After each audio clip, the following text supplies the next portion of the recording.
The city never slept. The streets were alive with people rushing to their destinations, neon signs flickering against the glass buildings, and the faint sound of car horns filling the air. Alexander Whitmore, a self-made millionaire, leaned against his sleek black Bentley, adjusting the cuffs of his expensive suit. The evening was cool, but he barely felt it. His mind was preoccupied with business matters, stock prices, and the never-ending responsibilities that came with wealth. Despite his success, Alexander rarely indulged in moments of stillness. Yet tonight, something kept him rooted in place outside the high-end restaurant he had just exited. He was waiting for his chauffeur, who had gone to retrieve something from the office. His sharp blue eyes scanned the street, observing the usual mix of luxury and struggle: businessmen in tailored suits, street vendors selling hot food, and the homeless curled up in corners, hoping for a warm place to sleep. Then, his gaze fell on a woman. She was standing near the entrance of a small convenience store across the street, clutching a thin coat around her frail body. Her long, dark hair was unkempt, and her face, though beautiful, was lined with exhaustion. She held the hand of a small boy, no older than 5, who looked up at her with wide, innocent eyes.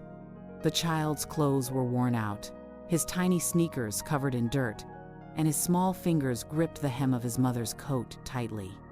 Alexander rarely paid attention to people outside his social circle, not because he was heartless, but because he had learned that sympathy had no place in the world of business.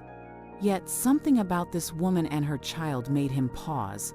Perhaps it was the way she hesitated before entering the store, or the way she counted the crumpled bills in her hand with a look of despair. He watched as she stepped inside with the boy, her movements cautious, almost hesitant. Through the store's glass window, Alexander saw her pick up a loaf of bread, then a carton of milk. She stared at them for a long moment before shaking her head and putting the milk back. Instead, she reached for a cheaper alternative, a smaller carton, one that wouldn't be enough for a growing child. Something inside him stirred. Before he could think twice, Alexander crossed the street, his expensive leather shoes clicking against the pavement. He entered the store just as the woman reached the counter. The cashier, a young man barely in his 20s, gave her a bored look as he scanned the items. "That'll be $8.50, he said in a monotone voice. The woman hesitated. She dug into her coat pocket, pulling out a few bills and coins, carefully counting them before placing them on the counter. "Could you take out the bread and just give me the milk?" she asked softly. Her voice was barely above a whisper, yet the pain in it was deafening. Alexander felt something tighten in his chest. Before the cashier could respond, Alexander stepped forward, pulling out his sleek black wallet. He placed a crisp $100 bill on the counter. "Keep the bread," he said firmly, "and add whatever else the boy might need." The woman's eyes snapped up to meet his. Shock, confusion, and a hint of embarrassment flashed across her delicate features. I can't accept that," she said, gripping her son's hand tighter. "You can," Alexander replied calmly, "and you will." She opened her mouth to protest, but before she could speak, the cashier had already taken the money, giving her a handful of change. He started adding a few extra items: more bread, a larger carton of milk, a small packet of fruit, and even a chocolate bar for the child. The little boy's eyes lit up at the sight of the chocolate, but he looked up at his mother as if seeking permission. She was still staring at Alexander, her lips pressed together, uncertainty evident in her expression. "Why are you doing this?" she finally asked. Alexander hesitated. He wasn't sure himself. He had given to charities before, had made generous donations to various causes. But this was different. This wasn't some faceless organization. This was a mother struggling to feed her child. This was real. "Because no child should have to go to bed hungry," he said simply. The woman's eyes softened, and for a moment, Alexander saw something else in them, something beyond gratitude. A mix of vulnerability and pride, as if accepting help was both a relief and a humiliation. She lowered her gaze, exhaling softly. "Thank you," she murmured. He nodded, watching as she carefully took the groceries, placing them in a worn-out shopping bag. The little boy, still clutching the chocolate bar, suddenly turned to Alexander. "Are you a superhero?" he asked, his voice filled with innocent curiosity. Alexander blinked, caught off guard. The mother gasped lightly. "James?" The boy ignored her, staring up at Alexander with admiration. He chuckled, kneeling slightly to meet the child's gaze. "No, kid, I'm just a man." James grinned, showing a missing front tooth. "You're a nice man." Alexander felt an odd warmth spread through him. He wasn't sure why a child's simple words affected him more than any business success ever had. The mother gently placed a hand on her son's shoulder. "Come on, James. We should go home." Alexander straightened, his sharp gaze returning to the woman. "Do you have a place to stay?" She stiffened slightly, her pride clearly making her reluctant to answer. "Yes," she said, though he wasn't sure if she was telling the truth. He didn't press. Instead, he reached into his wallet again, pulling out another $100 bill. "Just in case you need more." This time, she didn't immediately refuse. She hesitated before slowly reaching out and taking the bill. Her fingers barely brushed against his, but the brief contact sent an unexpected jolt through him. She swallowed, looking up at him again. "Thank you," she whispered, and for the first time, she smiled. It was small, hesitant, but genuine. Alexander felt something stir inside him. As she turned to leave, he found himself watching them walk away. The little boy was happily skipping beside his mother, holding her hand. Something about this encounter felt different. He had helped countless people before, but this was the first time he felt like he wanted to. What was it about this woman and her child that made him feel this way? He didn't know. But something told him this wouldn't be the last time their paths crossed. Alexander Whitmore had always been a man who lived by logic, numbers, and careful calculations. He had built his fortune from the ground up, never relying on emotions to dictate his decisions. But that night, as he sat in the back seat of his Bentley, his mind was far from stocks and investments. It was on her, the woman from the store.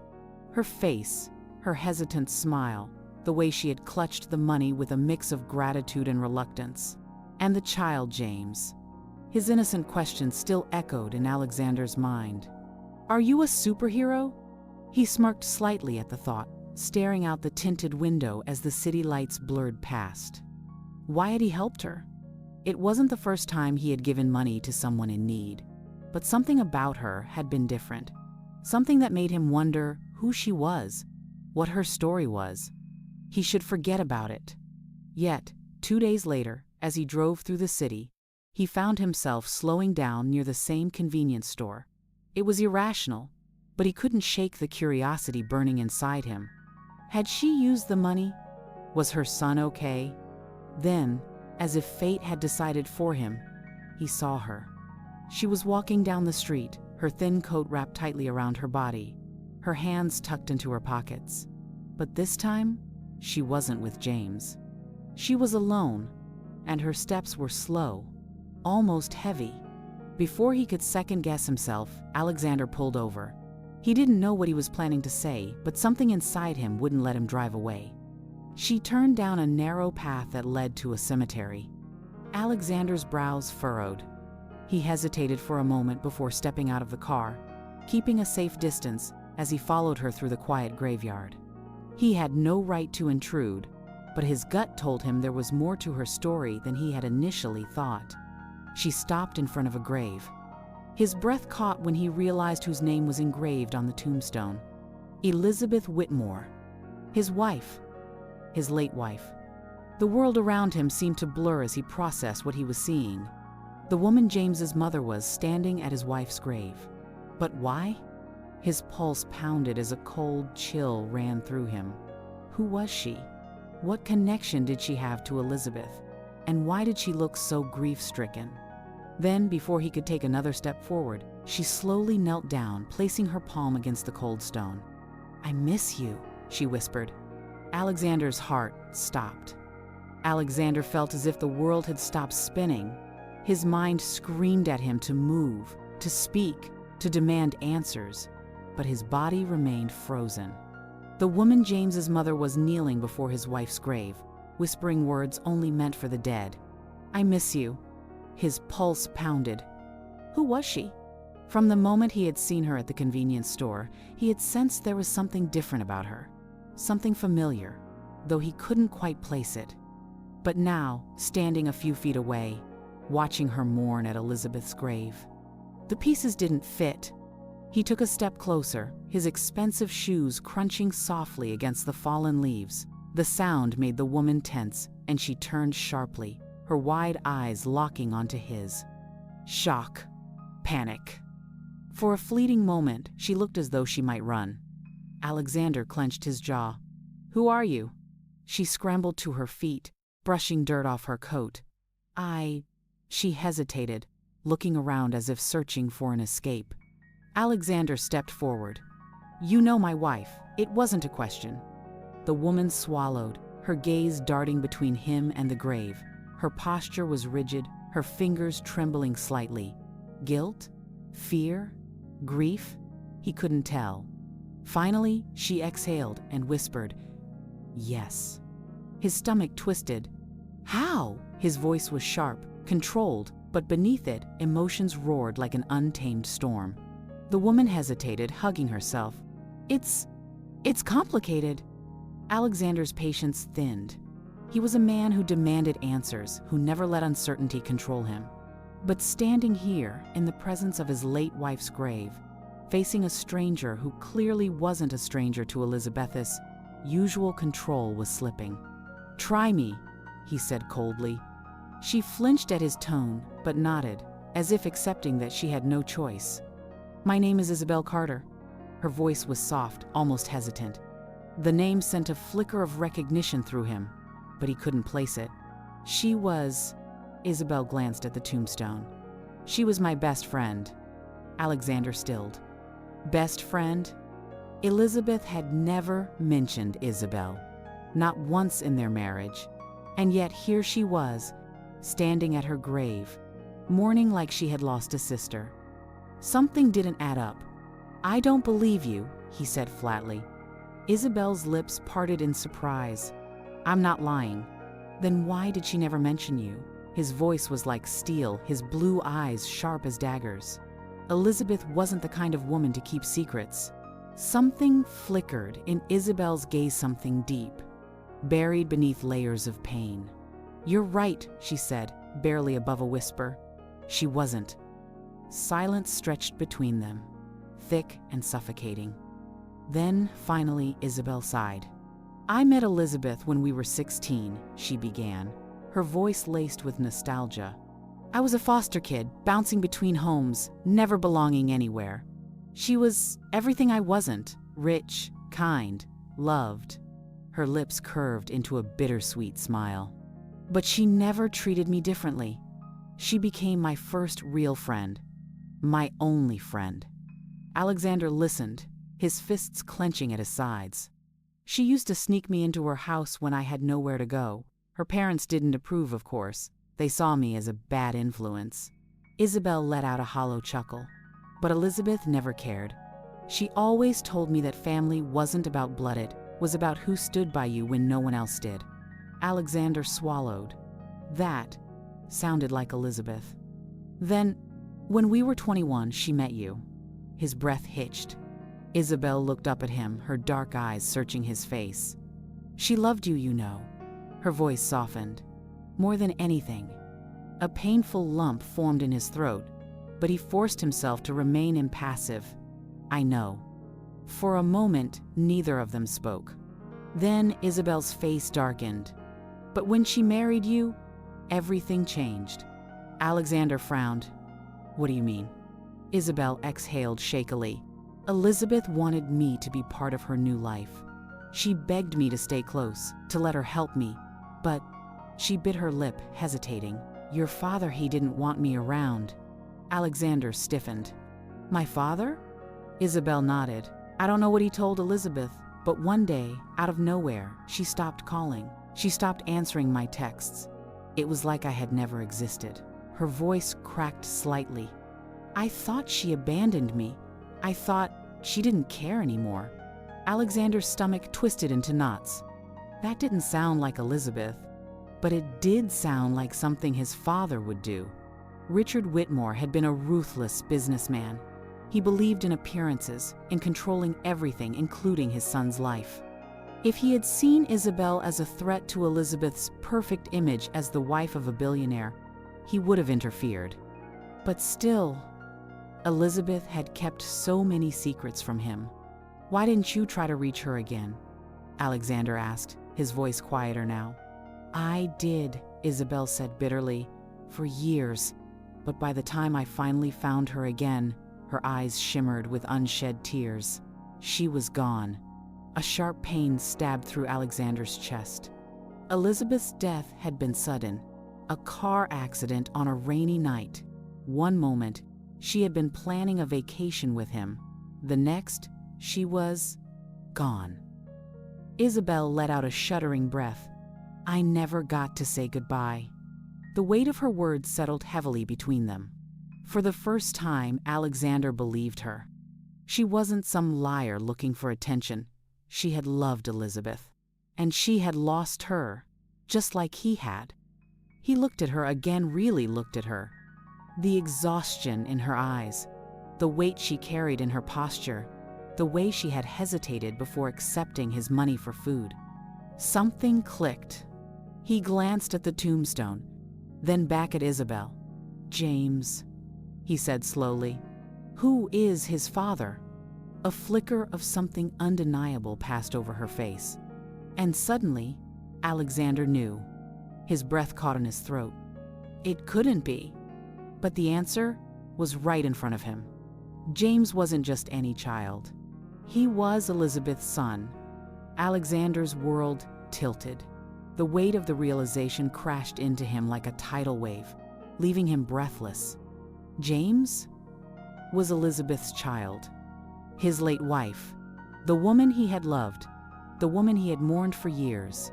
He forced himself to speak, though his voice came out hoarse. "James is hers, isn't he?" Isabel didn't answer immediately. Her lips parted slightly, and she took an instinctive step back. It was as if she had been dreading this moment, as if she had hoped, prayed that he wouldn't figure it out. But the truth was already out. "Tell me," Alexander demanded, his voice lower, tighter. Isabel swallowed, looking away. Her hands trembled as she clutched the hem of her coat. Finally, she exhaled a long, shuddering breath. "Yes," she whispered. "James is Elizabeth's son." Alexander closed his eyes for a brief moment, trying to breathe through the storm raging inside him. His heart pounded so hard that it hurt. "How?" His voice was strained. "How is this possible? She never told me. She couldn't." Isabel's voice cracked, and when Alexander looked at her again, her eyes were shimmering with unshed tears. She didn't have a choice. His hands curled into fists. "Explain." Isabel hesitated, but when she spoke again, her words came fast, like a dam breaking. "Elizabeth got pregnant before she married you." Alexander's breath caught. "She was young, scared." "And your father?" Isabel's voice wavered, her expression darkening. "Your father gave her an ultimatum." Cold fear gripped Alexander's spine. "My father?" he repeated, though deep down he already knew. Richard Whitmore had been a man who controlled everything. Everything. He told her she had to get rid of the baby.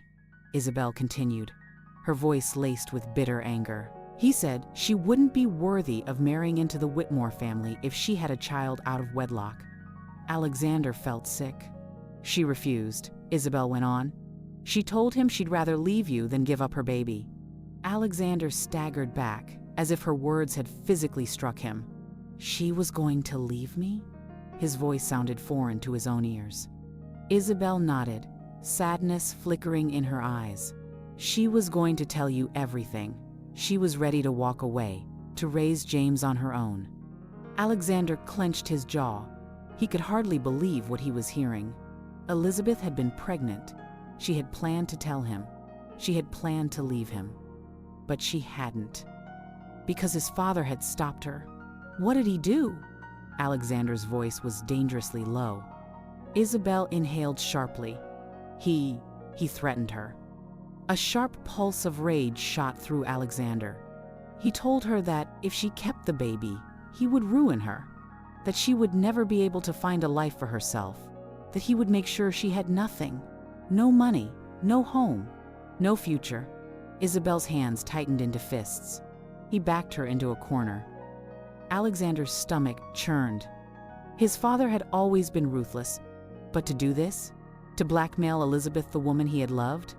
His voice shook as he asked, "Then what happened?"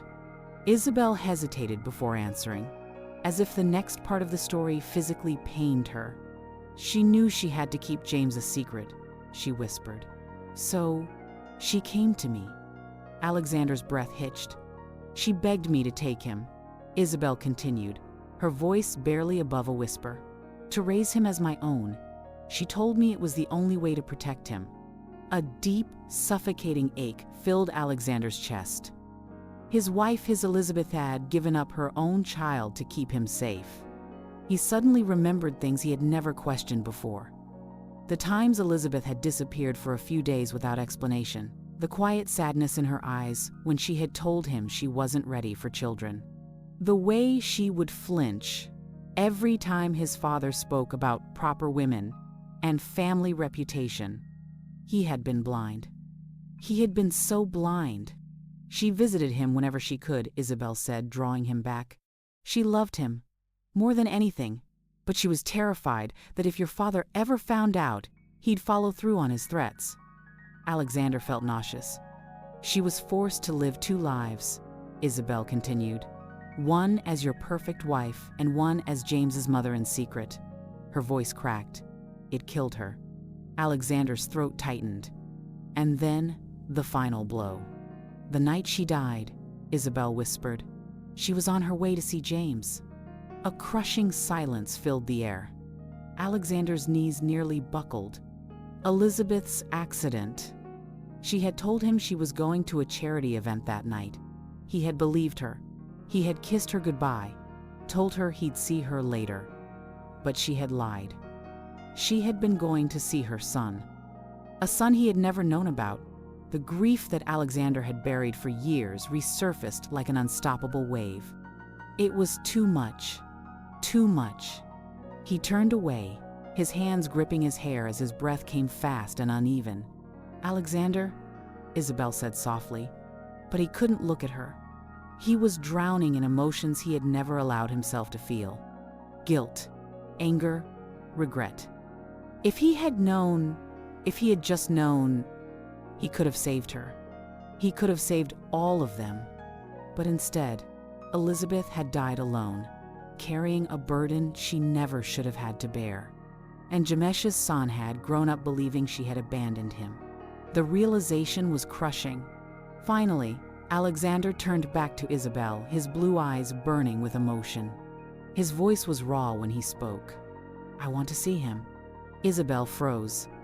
"What?" "James." Alexander's hands shook as he spoke. "I need to see him." Isabel looked uncertain. "Alexander, I didn't know." His voice cracked. "I swear to you, I didn't know." Isabel searched his face, and after a long moment, something in her expression softened. She hesitated, then nodded. "I'll take you to him." The car ride was silent. Alexander sat in the back of his Bentley, his mind a whirlwind of emotions. Isabel was in the passenger seat, giving his driver quiet directions as they navigated through the city. He could still hear her words, playing over and over like a haunting melody. James is Elizabeth's son. His son. The thought sent a sharp, unfamiliar ache through his chest. For years he had believed he had lost everything when Elizabeth died. But now, he had a son. And he had never known. His hands clenched into fists. How could this have happened? How had he gone years without suspecting a thing? The more he thought about it, the more the guilt burned inside him. Elizabeth had died protecting their child. And he had been blind to it all. Alexander stole a glance at Isabel. She sat rigidly, her fingers curled tightly in her lap. He had questioned her motives before, but now She had raised his son. She had kept him safe when Elizabeth couldn't, and that, at least, was something he could never repay. The car finally pulled onto a narrow street lined with small, modest houses. Nothing extravagant, nothing that resembled the world Alexander was used to. He felt like an outsider stepping into a life that had been hidden from him for years. "This is it?" Isabel murmured as the car came to a stop. Alexander exhaled slowly, steeling himself before pushing the door open. His heart pounded. Isabel led him up the short walkway, hesitating only for a second before unlocking the door. The moment they stepped inside, warmth enveloped him, a stark contrast to the cold emptiness of his mansion. It wasn't wealth, but it was home. "James?" Isabel called out. From somewhere in the house, small footsteps pattered against the floor. Then, before Alexander could take another breath, a small boy appeared in the hallway. And Alexander's world stopped. James stood there in an oversized sweater, his hair messy from what looked like an afternoon nap. His eyes, those deep blue eyes, were the same ones Alexander saw in the mirror every day. His breath caught. There was no denying it. This was his son. James blinked up at Isabel, rubbing his eyes sleepily. "Mama?" Isabel swallowed, then knelt to his level. "Hey, sweetheart." Her voice was soft, hesitant. "There's someone I want you to meet." James yawned, his small fingers gripping the sleeve of his sweater. "Who?" Isabel turned, glancing at Alexander. For the first time in his life, he hesitated. What did he say? How did he explain who he was? How did he tell this innocent boy that everything he had known about his mother, about his life, was about to change? But then, as if sensing his unease, James tilted his head and stared at him curiously. And then, in the purest, most innocent voice, he asked, "Are you a superhero?" Alexander's breath hitched. Those words. Again. The last time James had asked him that, he hadn't known. He hadn't realized the connection between them.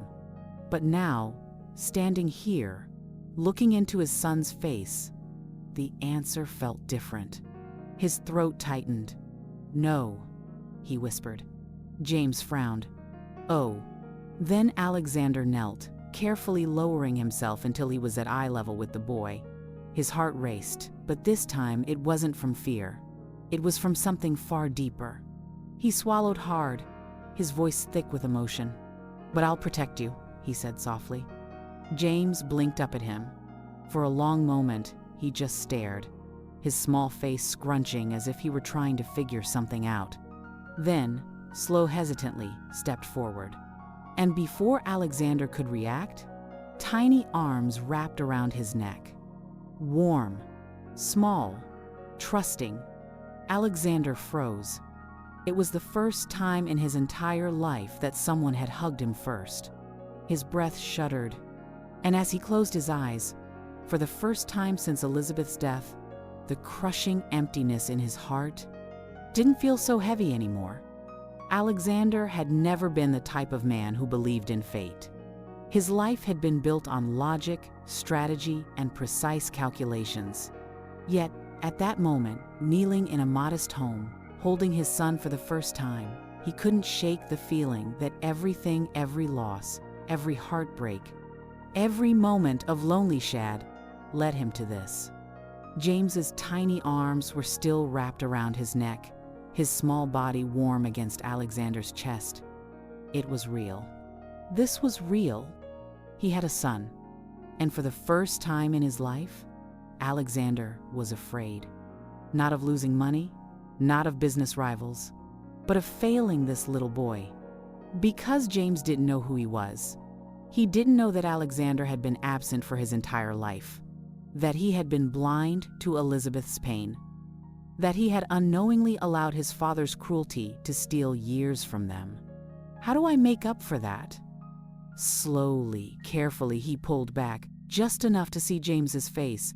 The boy looked up at him, curious but not afraid. Not yet. Isabel watched them closely, her arms crossed, her expression guarded. Alexander inhaled deeply before speaking. His voice was quiet, careful. "James, Do you know who I am? The boy scrunched his nose. Number. Alexander's throat tightened.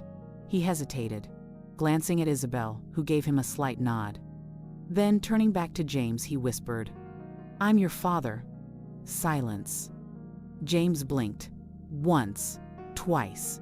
His small fingers curled slightly into Alexander's coat. And then, after a long pause, he tilted his head. Like a real one? A small, breathless chuckle escaped Alexander before he could stop it. Like a real one. Yes, he said softly. A real one. James's eyes searched his face, deep in thought. Then, hesitantly, he asked, Do you like peanut butter sandwiches? Alexander blinked, caught off guard. He glanced at Isabel, who sighed and muttered, He asks everyone that. Something in his chest loosened. He forced himself to think. Had he ever eaten a peanut butter sandwich? As a child, his father had insisted on strict, sophisticated meals. But Elizabeth used to love peanut butter sandwiches. Something warm spread through him. Yes, he answered. I do. James's eyes lit up. Me too. And just like that, the tension broke. James stepped back and grabbed Alexander's hand, tugging him toward the kitchen. Come on, Mama makes the best ones. You have to try. Alexander let himself be pulled forward, too stunned to resist. Isabel gave him a look, as if to say, Are you ready for this? He wasn't sure, but he would try. For James, for Elizabeth, for the family he never knew he had. 1 month later, for the first time in years, Alexander Whitmore was not in his office before sunrise. Instead, he was in a small kitchen, awkwardly trying to spread peanut butter onto bread as James watched him with judgmental eyes. You're doing it wrong, James declared. Alexander sighed. I run a billion-dollar company and I can't make a sandwich. James giggled. You have to put more peanut butter. You can't even see it. With a smirk, Alexander drowned the bread in peanut butter. James gasped dramatically. Too much. From the doorway, Isabel laughed softly. Alexander glanced at her, something unspoken passing between them. Things weren't perfect, they still had much to figure out, but for the first time, it felt like hope. Elizabeth had been taken from them too soon, but she had left behind something more powerful than grief. She had left behind love. And now, Alexander would spend the rest of his life making sure that love was never lost again.